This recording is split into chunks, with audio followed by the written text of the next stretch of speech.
Hello बच्चों, welcome to you यूनियस coaching. आज हम लोग पढ़ेंगे मैथ क्लास 10 एक्सरसाइज 7.2।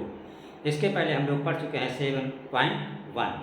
तो जिन बच्चों ने अभी तक चैनल को सब्सक्राइब नहीं किया है, चैनल सब्सक्राइब अवश्य कर लें ताकि उन तक हर उपयोगी वीडियो पहुंच सके। तो एक्सरसाइज 7.2 जो है, इसमें हम लोग आप सबसे पहले पढ़ेंगे विभाजन सूत्र और फिर इसके बाद करेंगे इस एक्सरसाइज के क्वेश्चन। तो विभाजन सूत्र, जैसा कि नाम है विभाजन सूत्र, देखिएगा विभाजन सूत्र को इंग्लिश में इंटरसेक्शन फार्मूला भी कहा जाता है। इंग्लिश के वर्ड जरूर याद रखिए ताकि आपको आगे पढ़ने में इजी हो, हर क्लास में 12, 11 या आफ्टर 12 के। तो विभाजन सूत्र को इंग्लिश में क्या कहा जाता है? Intersection formula. हम यहाँ पे ज्ञात करेंगे विभाजन बिंदु के निर्देशांक। जैसे देखिएगा, मान लो कोई एक पॉइंट ये है ए, तो आपको पता है बच्चों कि निर्देशांक ज्यामिति में हर बिंदु के कितने निर्देशांक होते हैं? दो बिंदु हर बिंदु के दो कोऑर्डिनेट होते हैं, दो निर्देशांक होते हैं। तो मान लीजिए बिंदु ए के निर्देशांक हैं x1, y1।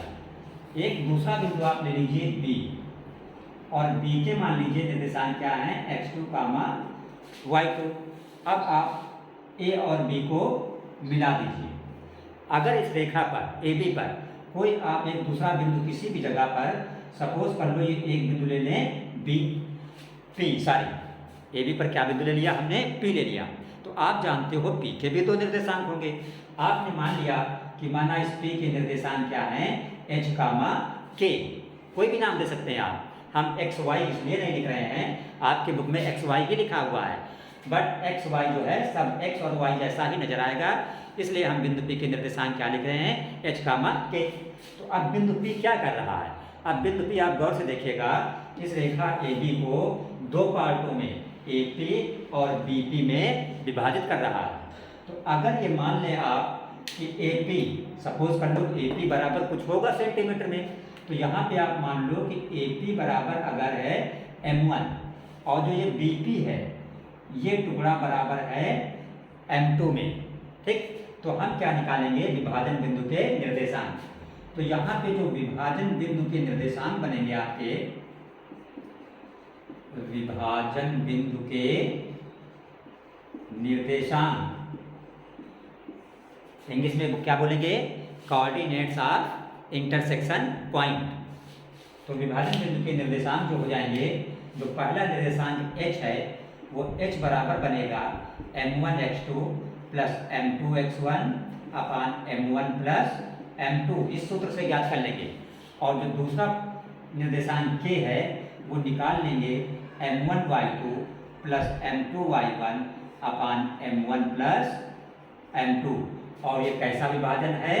आंतरिक विभाजन है, इसको आंतरिक विभाजन बोलते हैं। तो ये दो सूत्र आप याद कर लीजिए। जब भी कोई विभाजन बिंदु हो उसके निर्देशांक h और k मान लीजिए, और h और k को इस सूत्र से आप प्राप्त कर लीजिए। तो ये विभाजन बिंदु के आपके क्या हुए? निर्देशांक हुए। अब इसमें देखिएगा एक विशेष स्थिति। वो इस विशेष स्थिति क्या है आपकी? पहले तो आप ये सूत्र याद कर लेंगे और उसके बाद विशेष स्थिति में देखिएगा, अगर हम मान लें कि ये बिंदु P इस रेखाखंड AB को किस अनुपात में विभाजित कर रहा था? m1 और m2 में। अगर हम ये मान लें कि m1 m2 की जगह पर k यहाँ पे k हो, यहाँ पे 1 हो, k अनुपात 1 में विभाजित करें। हमने लिखा यदि बिंदु P किसको? AB को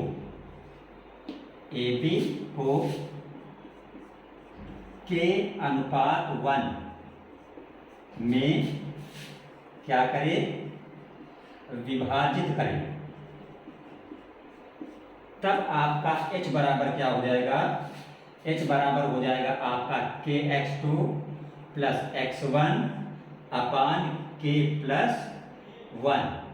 और जो दूसरा निर्देशांक k है वो आपका हो जाएगा ky2 प्लस y1 अपान k प्लस 1, ठीक है। ये विशेष स्थिति है। एक तो आप विभाजन बिंदु के ये निर्देशांक के सूत्र याद रखेंगे, और अगर बिंदु P m1 अनुपात m2 की जगह विभाजित कर रहा है k अनुपात 1 में, तब h बराबर हो जाएगा kx2 plus kx1 plus x1 अपान k प्लस 1। ये बनता कैसे है? देखिए, अगर आप यहाँ पे m1 की जगह पे k डाल दें, क्योंकि अब अनुपात क्या है, ये k है और ये 1 है, तो यहाँ पे k डाल देंगे तो क्या हो जाएगा kx2 प्लस m2 की जगह पे आप 1 डाल देंगे तो 1 और x1 का गुणा हो जाएगा x1, नीचे फिर m1 की जगह पे k डालिए, m2 की जगह पे 1 डालिए, तो ये बन जाएगा k प्लस 1। और एक विशेष स्थिति दूसरी ये है कि मान लो बिंदु P जो है ये दोनों बराबर टुकड़ों में AB को विभाजित कर रहा है, तो अगर P जो है AB को बराबर भाग AP और BP दोनों बराबर भागों में विभाजित करेगा, दिस मीन्स अगर ये 1 है तो ये भी 1 है, तो उस केस में जो बिंदु P के निर्देशांक होंगे, हमने लिखा विशेष स्थिति कि यदि बिंदु, कौन सा बिंदु, P, किसको, रेखाखंड AB को, रेखाखंड AB को 1:1 में विभाजित करें। किस अनुपात में? 1:1 में। 1:1 का मतलब होता है 2 बराबर भागों में। उस स्थिति में बिंदु P क्या कहा जाएगा? रेखाखंड AB का मध्य बिंदु कहा जाएगा। तब P के निर्देशांक जो होंगे ये बराबर हो जाएंगे x1 प्लस x2 अपान 2 कामा y1 प्लस y2 अपान 2, राइट। तो इस एक्सरसाइज को लगाने के लिए आप सबसे पहले याद रखेंगे विभाजन बिंदु के निर्देशांक h बराबर m1 x2 plus m2 x1 अपान m1 प्लस m2 और k बराबर m1 y2 plus m2 y1 अपान m1 प्लस m2।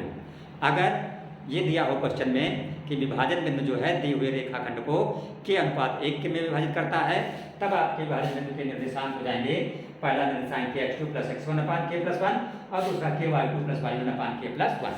और अगर बराबर भागों में विभाजित कर रहा है, यानी जितना ये है उतना ये है, मीन्स m1 और m2 अगर बराबर हैं, उस केस में P जो होगा वो मध्य बिंदु होगा और तब आपके मध्य बिंदु के निर्देशांक बनेंगे x1 प्लस x2 अपान 2 कामा y1 प्लस y2 अपान 2।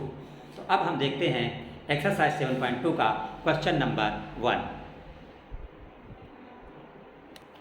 तो पहला प्रश्न आपका बोल रहा है कि उस बिंदु के निर्देशांक ज्ञात करो जो बिंदुओं -1,7 और 4,-3 को, एक बिंदु आपका है -1,7, ये मान लो पॉइंट A है, ये है -1,7 और दूसरा है 4,-3, ये मान लो पॉइंट B आपने ले लिया, इसके निर्देशांक हैं 4,-3। तो आपका क्वेश्चन ये है कि बिंदु -1,7 और 4,-3 को मिलाने वाले रेखाखंड, इसको मिला दिया, ये AB हो गया रेखाखंड, इसको 2:3 के अनुपात में विभाजित करता है। तो मान लो ये कोई पॉइंट P है, तो वो इस रेखाखंड AB को किस अनुपात में विभाजित कर रहा है? 2:3 में, यानी जिसको आप M1 कहते हैं वो इस वक्त कितना है? 2 है, और जिसको आप ये M2 बोलते हो वो इस वक्त कितना है? 3 है। 2:3 का मतलब हुआ कि M1 बराबर 2 और M2 बराबर 3। अनुपात जो है वो M1 और M2 होता है, और ये A और B के निर्देशांक दिए हैं। हमको ज्ञात क्या करना है? उस बिंदु के निर्देशांक। किस बिंदु को के निर्देशांक? जो इस और इसको मिलाने वाले रेखाखंड को 2 और 3 के अनुपात में विभाजित करता है। तो P के निर्देशांक हमने क्या मान लिए? H। यहाँ पे हमने लिख दिया H, K। अभी हमने आपको सूत्र बताया था, वही सूत्र लिख दीजिए। आप लिख दीजिए कि H बराबर m1 x2 plus m2 x1 अपान m1 प्लस m2। तो m1 की जगह पर 2 रख दीजिए, इंटू x2, इसको आप x1 y1 समझ लीजिए और इसको आप x2 y2 मान लीजिए। तो m1 x2 means 4 plus m2 y1, m2 का मतलब 3, m2 3 और x1 का मतलब -1 अपान m1 प्लस m2 यानी 2 प्लस 3। तो ये 4 गुना 8 हो गया, प्लस माइनस का गुणा क्या होता है? माइनस होता है। 3 एकम 3 और बटे 3 और 2 जोड़ दोगे कितना हो जाएगा? 5 हो जाएगा। तो 8 से 3 घटाओगे 5 बचेगा, नीचे भी 5 है, 5/5 का मतलब 1 हो गया। h आपका कितना निकल आया? 1 निकल आया। अब आप के देखिएगा, के बराबर क्या होगा? m1y2 प्लस m2y1 अपान m1 प्लस m2। m1 आपका 2 है, y2 आपका कितना है? -3 प्लस m2 है 3 और y1 आपका है 7 अपान m1 प्लस m2 2 प्लस 3। तो 3 गुना 6 -6 प्लस 7 3 21, नीचे 3 2 5, 21 से 6 घटेगा 15 बचेगा, नीचे 5 है तो 5 3 15। तो आंसर आपका क्या हो गया? आंसर आपका हुआ कि जो बिंदु P है उसके निर्देशांक आए 1,5। तो ये आपका क्वेश्चन नंबर 1 का आंसर हो गया। अब हम लोग करेंगे क्वेश्चन नंबर 2। प्रश्न संख्या 2 देखिएगा। क्वेश्चन नंबर 2 में लिखा हुआ है बिंदुओं 4, -1। एक बिंदु क्या है? 4, -1। मान लो ये बिंदु आपका ए है, ये क्या है? 4, -1। और दूसरा बिंदु क्या है? -2, -3। ये आपने बी लिख दिया कोई एक बिंदु, और इसके निर्देशांक हैं -2, -3। आपने ऐसे ए बी को मिला दिया, ये क्या बन गया? ए बी रेखाखंड बन गया। फिर आप 4, -1 और -2, -3 को जोड़ने वाले रेखाखंड को समत्रिभाजित का मतलब होता है 3 बराबर भागों में बांटना। समत्रिभाजित करने वाले बिंदुओं के निर्देशांक ज्ञात करो।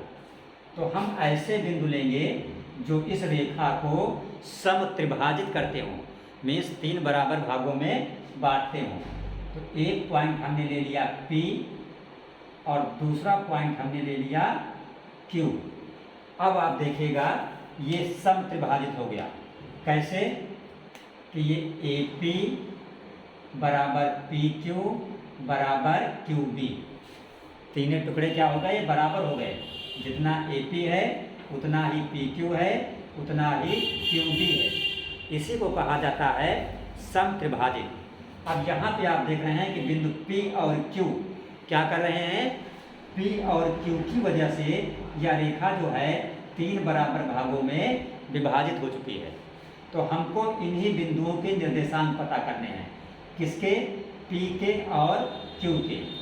अगर हम ये मान लें कि P के निर्देशांक h, k हैं और Q के निर्देशांक हम सपोज कर लें x, y है, तो हमको यही h, k और x, y निकालना है। जब हम बिंदु P निकालेंगे, क्या निकालेंगे? P के निर्देशांक। ठीक से देखिएगा, जब हम बिंदु P के निर्देशांक निकालेंगे उस वक्त ये जो इतना टुकड़ा है ये क्या होगा? 1 और 1 1 मिलके 2, यानी नीचे का जो टुकड़ा है इतना PB वो कितना हो जाएगा? 2 हो जाएगा। कहने का मतलब बिंदु P के लिए जो M1 होगा वो 1 होगा और जो M2 होगा वो कितना होगा? 2 होगा, क्योंकि इधर एक टुकड़ा है, इधर एक और एक 2 टुकड़े हैं। तो हमने लिखा बिंदु P के लिए। किसके लिए? बिंदु P के लिए। बिंदु P के लिए। तो बिंदु P के लिए जो M1 है वो 1 है, M1 बराबर 1, और जो वो M2 है वो 2 है, M2 बराबर 2। और ये जो A के निर्देशांक हैं ये x1 y1 हो जाएंगे। x1 बराबर 4 और y1 बराबर -1। और जो B के निर्देशांक हैं ये x2 और y2 हो जाएंगे, यानी x2 बराबर -2, x2 बराबर -2 और y2 बराबर आपका हो जाएगा -3। तो अब जब हमको M1 M2 भी पता है, x1 y1 भी पता है, x2 y2 भी पता है, तो हम h और k निकाल सकते हैं उसी सूत्र से। h बराबर हमने लिखा m1 x2 plus m2 x1 अपान m1 प्लस m2। तो m1 की जगह पे रख दीजिए 1, x2 की जगह पे -2 प्लस m2 की जगह पर आपका है 2, x1 आपका है 4 अपान m1 plus m2 means 1 plus 2। तो ये 2 1 कम 2 माइनस का 2 प्लस 4 दूना 8 और नीचे 2 और 1 जुड़ गया 3। 8 से 2 घटाओगे आप 6 बचेगा, नीचे 3 है, 3 से 6 को भाग दोगे 2, तो h बराबर कितना आ गया आपका 2 आ गया। अब आप k निकाल लीजिए, तो आप लिखेंगे k बराबर m1y2 प्लस m2y1 अपान m1 प्लस m2। तो m1 कितना है 1 इंटू y2 है -3 प्लस m2 है 2 इंटू y1 है -1 अपान m1 प्लस m2 1 प्लस 2। तो 3 1 कम 3 -3, 2 1 कम 2 माइनस का 2, नीचे 2 1 3।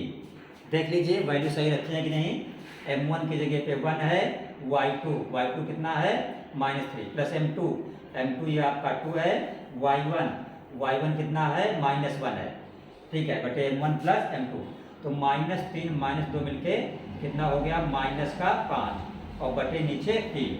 तो इसका मतलब जो बिंदु P के निर्देशांक, एक आंसर आपका ये बना कि जो बिंदु P है इसके निर्देशांक आपके क्या हो गए 2, -5/3। सॉरी ये है 2, ये है -5/3। ये किसके निर्देशांक हो गए बिंदु P के। अब हम निकालेंगे बिंदु Q के निर्देशांक।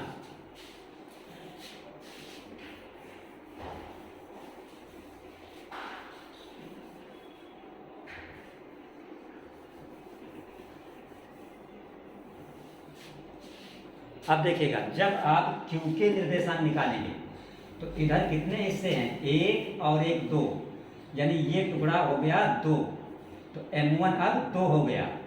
Q के लिए आप लिखेंगे बिंदु Q के लिए,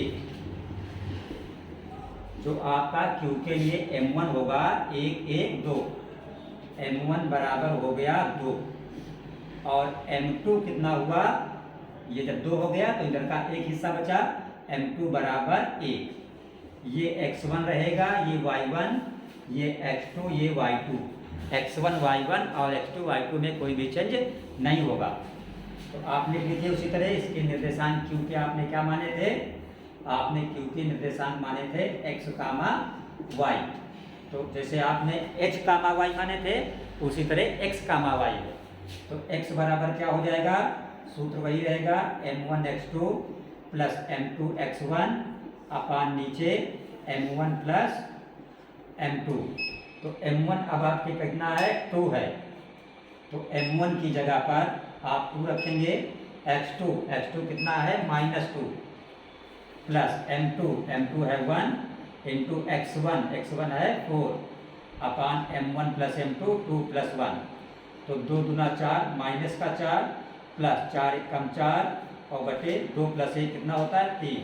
तो 4 प्लस का 4 माइनस का 0 हो गया, तो 0 बटे 3 का मतलब क्या होता है 0, यानी आपका जो x निकला 0 निकला। अब इसी तरह बिंदु Q का जो दूसरा निर्देशांक है y, हम y निकाल लेंगे। तो y बराबर m1 y2 plus m2 y1 अपान m1 प्लस m2। तो m1 कितना आपका है 2 है, इंटू y2 कितना है -3 है, प्लस m2 y1। तो m2 आपका कितना है 1 है, इंटू y1 कितना है ये -1 है अपान m1 प्लस m2 2 प्लस 1। तो ये 3 गुना 6 माइनस का 6 हो गया, प्लस माइनस का गुना माइनस का 1 हुआ, 2 1 3। तो 6 1 7 -7/3। तो इस तरह जिस तरह आपने अभी बिंदु P लिखा है आंसर में, अब आप बिंदु Q लिखेंगे। Q के निर्देशांक क्या होंगे 0, -7/3। तो इस तरह आपने बिंदु P और Q के निर्देशांक ज्ञात कर लिए। अब आप देखें इसका क्वेश्चन नंबर 3। तो क्वेश्चन नंबर 3 आपका है, क्वेश्चन नंबर 4। क्वेश्चन नंबर 3 हम बाद में करेंगे, उसमें फिगर बनाना होगा, इसलिए क्वेश्चन नंबर 4 को हम नेक्स्ट वीडियो में करेंगे। क्वेश्चन नंबर 3 को। तो क्वेश्चन नंबर 4 देखिएगा, लिखा है बिंदुओं -3, 10 और 6, -8 को जोड़ने वाले रेखाखंड को बिंदु -1, 6 किस अनुपात में विभाजित करता है। यहाँ पे आपको निकालना है किस अनुपात में। अनुपात का मतलब कि आपको M1 अनुपात M2 ये निकालना है, कह रहा किस अनुपात में विभाजित करता है।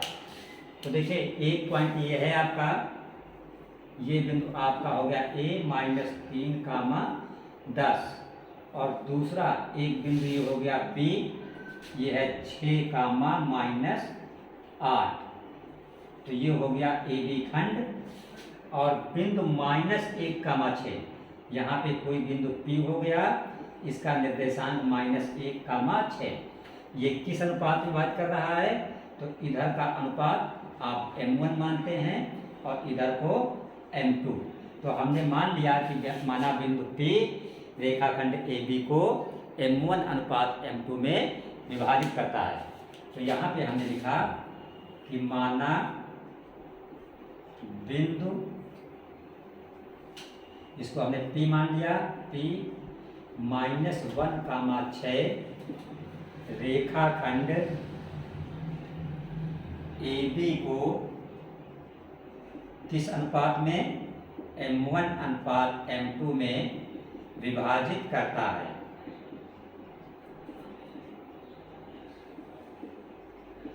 ठीक है, तो आप जानते हैं P के निर्देशांक क्या मान लिए जाते हैं, H और K। मीन्स ये आपका H है और ये आपका K है, और ये क्या है x1, y1 और ये आपका है x2, y2। तो आपने लिखा H बराबर क्या होता है, M1x2 प्लस M2x1 अपान M1 प्लस M2। तो H की जगह पे आप क्या रखेंगे, -1। H की जगह पे रख दिया आपने -1 बराबर M1 की जगह पर आपको M1 ही रखना है, इंटू x2 की जगह पर 6 रखना है, प्लस M2 की जगह पे M2 ही, इंटू x1 की जगह पर -3 अपान M1 प्लस M2। तो M1 प्लस M2 का अगर आप तिरछा 1 में गुणा करेंगे -1 में, तो M1 ये माइनस का M1 हो जाएगा, और जब प्लस M2 का -1 में गुणा होगा तो ये भी माइनस का M2 हो जाएगा। इधर 6 का M1 में गुणा तो ये 6M1 हो गया, और प्लस माइनस का गुणा माइनस, ये हो गया 3M2। ठीक, तो इधर है आपका -M1, 6M1 इधर ले आओ तो माइनस का हो जाएगा इधर आके, इधर आपका -3M2 है, ये आप माइनस का M2 उधर ले जाएं तो ये प्लस का M2 हो जाएगा, -M1 और -6M1 मिलके -7M1 हो जाएगा, ये -7M1 और -3M2 प्लस M2, एक माइनस एक प्लस, तो 3 से घटा दो 2 बचेगा, तो -2M2। अब आप देखिए दोनों तरफ क्या है, माइनस है, तो क्या हो जाएगा प्लस, ये है -7M1 बराबर -2M2, दोनों तरफ माइनस है तो क्या हो जाएगा प्लस। तो M1 यहाँ पे रखा, M2 को इधर ले आए तो नीचे हो गया, तो इधर क्या बचा 2, 7 को उधर ट्रांसफर करेंगे तो 7 उधर कहाँ जाएगा, अपान में। तो यही आपका आंसर हो गया। आपसे पूछ रहा था कि M1 अनुपात M2, चाहे अनुपात कहो और चाहे ऐसे बटे बोलो, तो M1 अनुपात M2 बराबर कितना आया, 2:7, 2:7, यही आपका आंसर हो गया। तो नेक्स्ट वीडियो में, नेक्स्ट क्लास में हम इसका क्वेश्चन नंबर 3, 5, 6 करेंगे।